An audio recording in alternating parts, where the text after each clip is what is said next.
Pada titik ini, kedua belah pihak untuk sementara menangguhkan gencatan senjata, dan kedua sekte abadi juga sangat diam-diam dalam merawat yang terluka dan mengatur tulang dari sekte yang sama yang jatuh. Namun, bahkan jika Qin Yichen mengejutkan dan membunuh murid yang dipimpin oleh Zhou Pang untuk dikalahkan, mengapa pusat kekuatan sekte abadi mengejutkan pembunuh sekte surgawi Im abadi? Bahkan sebelum surga datang ke Qin Yichen, sekte abadi Yuan surgawi berada pada posisi yang sangat tidak menguntungkan. Ini juga mengarah pada saat ini. Jumlah sekte abadi Yuan surgawi masih hampir 200 lebih sedikit daripada sekte abadi. Dan celah pembangkit tenaga listrik di atas surga abadi juga mengkhawatirkan. 200 orang. Yue Wuhua dapat sepenuhnya memisahkan 100 orang, dan menjelajahi jurang ini terlebih dahulu. Jika mereka mendapat kesempatan untuk berurusan dengan kita, konsekuensinya tidak terpikirkan. Wajah Duan Mudung Feng masih jelek, bahkan jika kekuatan pertempuran pribadi Qin Yichen meledak. Tetapi sekte abadi Yuan surgawi mereka masih pasif dan inferior secara keseluruhan. Oleh karena itu, Duan Mudung Feng harus melihat ke arah Qin Yichen. Saudara Qin, apakah Anda memiliki keterampilan yang bagus? Mungkin kekuatan sengit dari orang itu yang menerobos untuk menyelamatkan sekte yang sama, sehingga Duan Mudung Feng sudah menganggap Qin Yichen sebagai tulang punggung. Setelah pertempuran ini, Mo Yanchen juga membuat perubahan besar pada Qin Yichen. Anda tahu, barusan dia berencana untuk menghadapi bulan yang mengejutkan sekte abadi.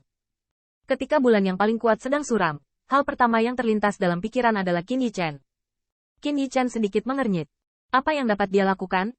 Bisakah dia membuat 100 raja abadi dari udara tipis? Belum lagi Immortal Sect tidak dalam kegelapan, dan dengan beberapa tindakan pencegahan, sulit untuk membunuhnya untuk melarikan diri seperti sebelumnya. Bahkan Duan Mudung Feng sangat jelas. Jika bukan karena sisi kuat Qin Yichen barusan, sekte abadi Yuan surgawinya mungkin akan runtuh. Qin Yichen memikirkannya, dan menghela nafas. Tidak ada langkah yang baik. Sejauh ini Qin hanya bisa memikirkan cara, ada solusi. Nada bicara Qin Yichen agak tidak berdaya, mudah untuk mengatakan, semakin sedikit musuh yang tidak ingin kita lakukan, semakin kita jadinya. Yue Wuhua tidak ingin kami mendapat kesempatan, maka kami hanya ingin masuk ke dalam jurang. Dan kemudian kami akan merespons sesuka hati. Ini, Duan Mudung Feng mendengar ini, dan sedikit terdiam. Cara ini memang tidak terlalu pintar, bahkan memiliki resiko yang besar. Tapi Qin Yichen bertanya, apakah ada cara yang lebih baik sekarang? Duan Mudung Feng tiba-tiba tidak berkata apa-apa. Ketika Qin Yichen melihat situasi ini, dia terus menganalisis dan berkata, bayangkan kita dan pencuri telah membalas dendam, dan kita harus istirahat di sini. Daripada bertempur di sini, lebih baik berinisiatif menerobos, setidaknya jangan muram seperti bulan. Jika mau, mungkin Anda akan mendapat kesempatan, dan Anda diharapkan melakukan serangan balik. Berhenti sejenak, Qin Yichen juga berkata, kecuali, saudara Feng Feng ingin membuat kehancuran ini tidak tersentuh. Tapi, bahkan jika kita ingin pergi sekarang, Yue Wuhua akan setuju. Duan Mudung Feng kaget, tidak mau muncul di matanya. Peninggalan ini ditemukan olehnya terlebih dahulu. Bagaimana bisa begitu sulit? Selain itu, Qin Yichen benar. Kedua belah pihak mati di banyak sekte yang sama, dan keduanya kehilangan amarah. Bahkan jika mereka ingin pergi, Yue Wuhua mungkin tidak setuju. Namun, ketika Duan Mudung Feng ingin membuka mulutnya, dia melihat perubahan mendadak di jurang di kejauhan. Bang! Saya melihat cahaya merah yang luar biasa meletus dari dasar jurang. Cahaya merah dengan cepat mengalir ke tanah, seperti gunung berapi bawah tanah yang meletus, yang membuat semua orang di tempat kejadian gemetar. Qin Yichen menatap matanya sedikit menyipit, dan dari cahaya merah itu, dia merasakan momok sengit dari lautan darah gunung mayat. Di bawah jurang ini, benar-benar ada peluang.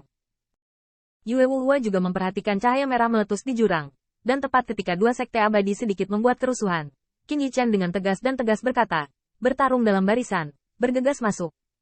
Begitu kata ini keluar, Duan Mudung Feng tidak menjawab untuk beberapa saat. Sekarang, tanda seru.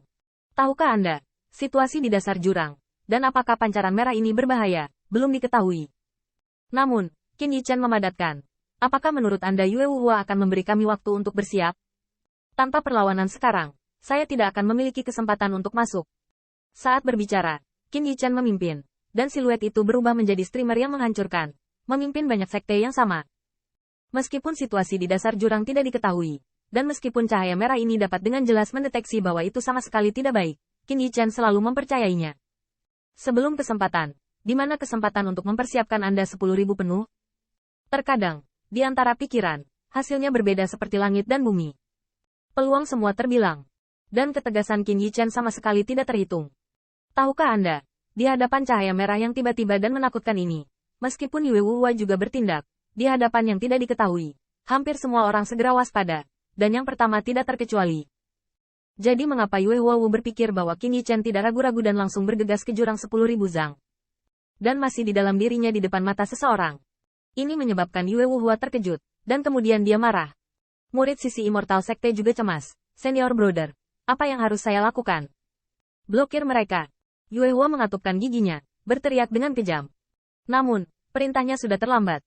Mungkin karena kepercayaannya yang hampir tanpa syarat pada Qin Yichen. Dengan perintahnya, lebih dari 200 orang di Sekte Abadi Yuan Surgawi berubah menjadi cahaya yang mengalir, dan formasi keseluruhan seperti pedang tajam. Segera pecah di depan Sekte Abadi, dan mengikuti Qin Yichen ke jurang 10.000 zang. Orang-orang dari Sekte Abadi yang takut pada bulan sengaja diblokir, tetapi Mo Chen Chen dan yang lainnya tidak bisa dianggap enteng. Dapat dikatakan bahwa semua ini terjadi dalam waktu singkat. Ketika Wu Hua benar-benar sadar kembali, Sekte Abadi Yuan Surgawi telah mengambil langkah maju dan melangkah ke dalam jurang. Menyaksikan cahaya merah langit menelan Ni Yuntian dari belakang istana, Yue Wuhua menggertakkan giginya, dan di bawah amarah, orang-orang tidak bergerak, tetapi kekuatan abadi dari gelombang besar sudah ada di jurang maut. Namun, dengan lolongan dahsyat yang datang dari jurang, wajah Yue Wuhua menjadi lebih suram. Pencuri sialan. Namun, meski marah, Yue Wuhua tahu bahwa itu tidak bisa ditunda lagi. Langkah Qin Yichen benar-benar mengganggu rencananya, yang membuat pembunuhan Yue Wuhua terhadap mantan menjadi sangat kuat. Masuk dan bunuh limbahnya. Meskipun cahaya merah ini jelas bukan janggut yang bagus, dan bahkan memancarkan makna yang gila dan keji, tetapi Yue Wuhua tidak mempercayainya. Sekte Abadi Yuan Surgawi berani masuk. Mengapa dia takut? Untuk sesaat, jumlah 100 orang di Sekte Abadi yang dikejutkan oleh bulan juga berterbangan. Yue Wuhua saat ini sedang dalam kecepatan tinggi dan niat membunuh. Pada saat ini, Qin Yichen, yang membangkitkan Ziyun, benar-benar tenggelam dalam cahaya merah monster, atau cahaya merah monster, dan menelan semua orang di dalamnya. Pada pandangan pertama ke dalam jurang ini, Qin Yichen, yang selalu tenang dan mengalami bahaya yang tak terhitung jumlahnya, gemetar. Karena dia hanya merasa jurang 10.000 zang ini seperti pintu masuk neraka,